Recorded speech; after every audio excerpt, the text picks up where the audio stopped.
Hello, hello. I think I am live now. Or maybe I'm still loading. Let's see.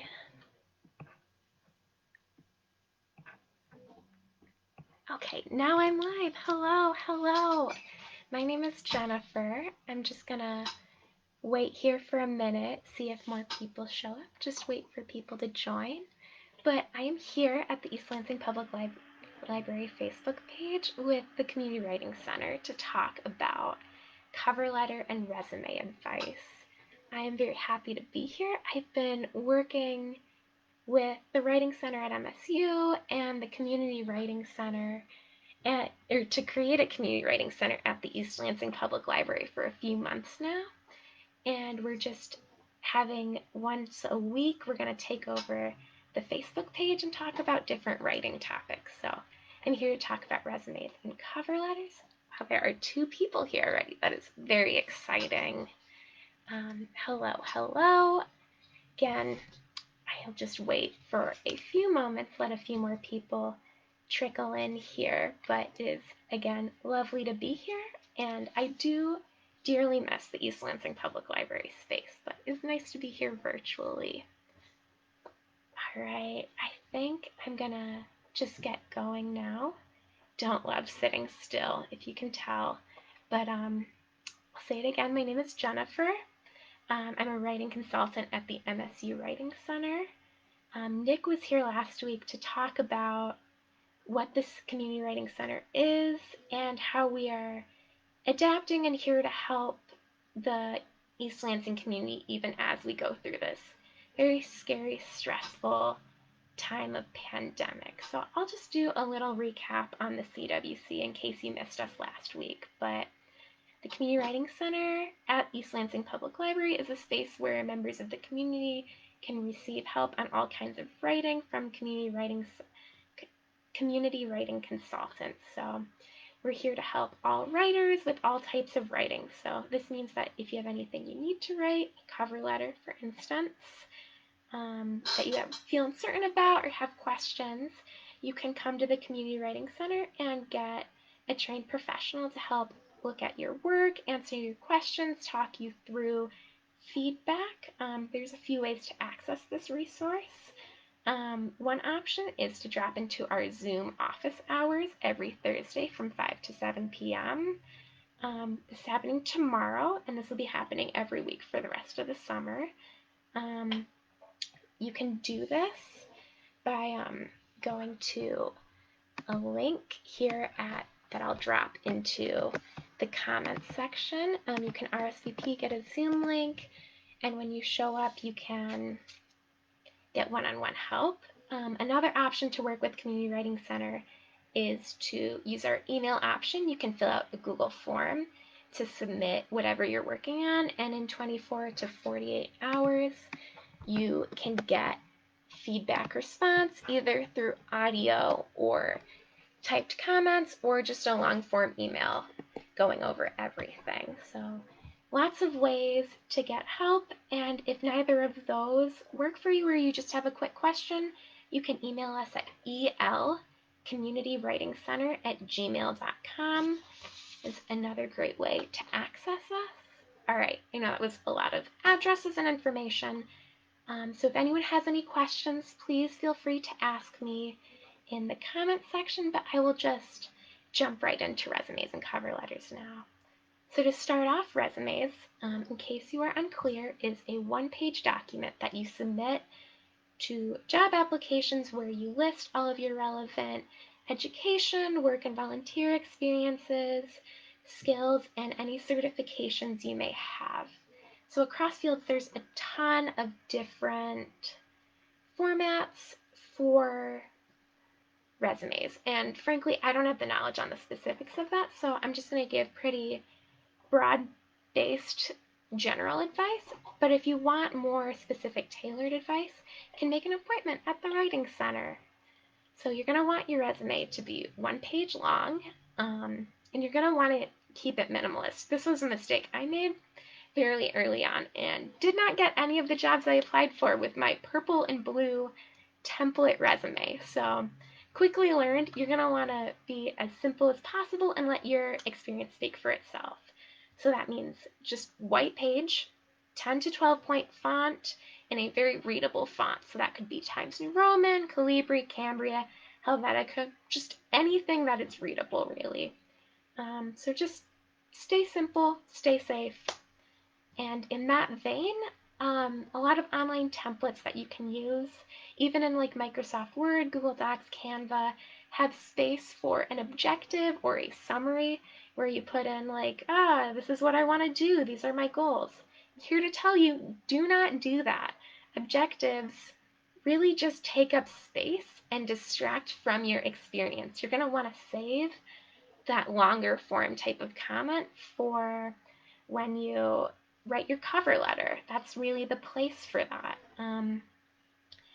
And to help your experience on your resume speak for itself and be as cogent and applicable as possible, you're going to want to have dynamic, concise descriptions of each position, each experience you've had working. So there's a number of ways to do this. One of which is you're going to want to lead every sentence with a very descriptive, actionable verb. So instead of just saying, I worked on this team, say, collaborated with a team of 10 people. Be specific and start with a great verb. And there's tons of lists online when I was researching this that are like 500 verbs to use on your resume.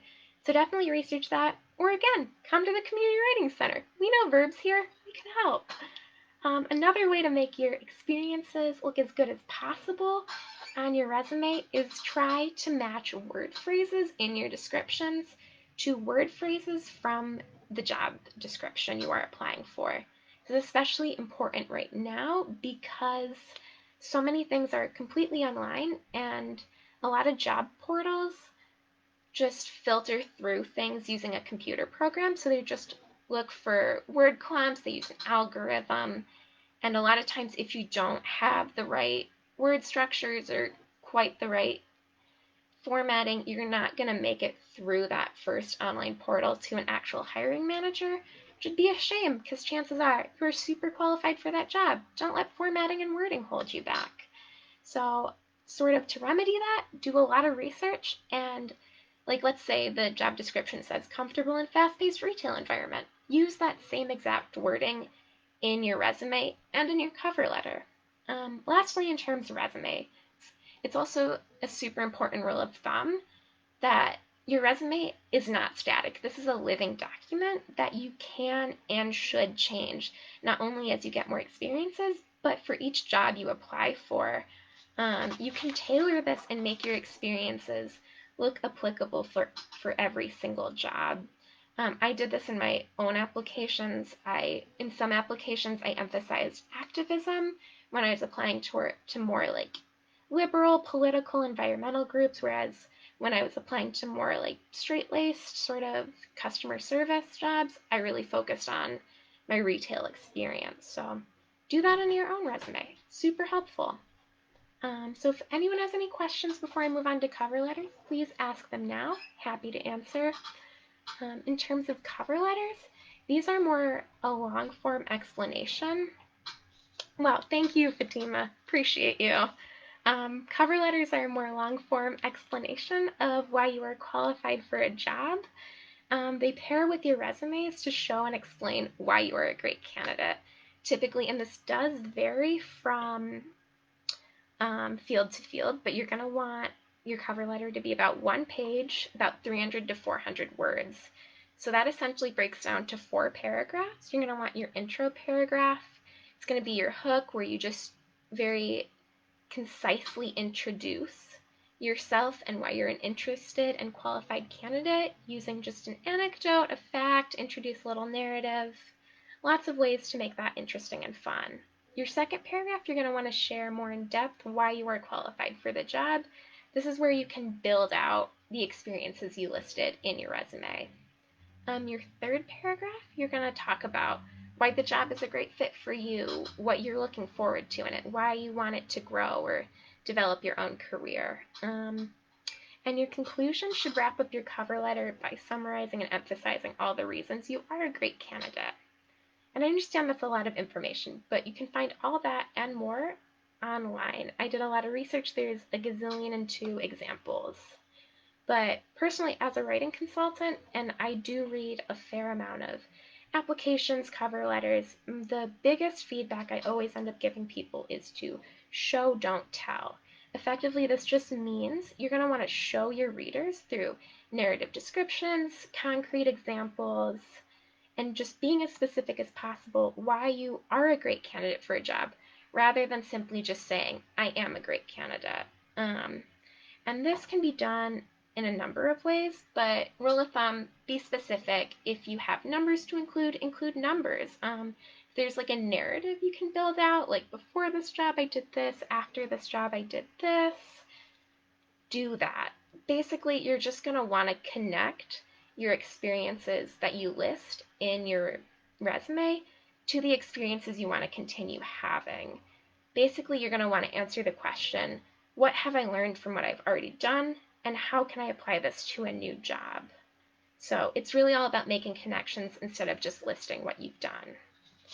Right? Any questions on cover letters? Right? No worries.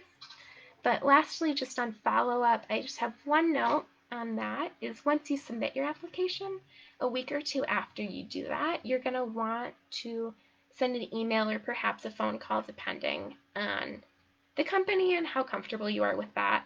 Just saying, hey, I just applied, introduce yourself, say thank you for the opportunity, perhaps ask for updates, but do not be too pushy. There's a very fine line to walk, and just know where you stand on that and be comfortable with that. But sending a polite, professional follow-up email can definitely make your name noticed. It can get your application on the top of the pile. Just lots of great stuff. So, any questions? If not, I'll just wrap up here. I know this is a lot of information pretty fast, but if you have more questions or want someone to look at your own resume and cover letter, you are more than welcome to come to the Community Writing Center. Again, tomorrow there will be, on Thursday, 5 to 7 p.m., we have drop-in Zoom hours, and you can always submit your work in the Google form. Both are posted in the comments. And if neither of those work for you, you can email us at elcommunitywritingcenter@gmail.com. I really appreciate everyone for listening, for showing up.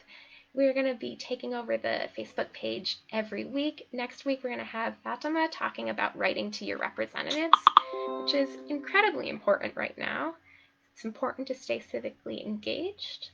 But I appreciate everyone and hope you all have a lovely Wednesday night. All right, thank you.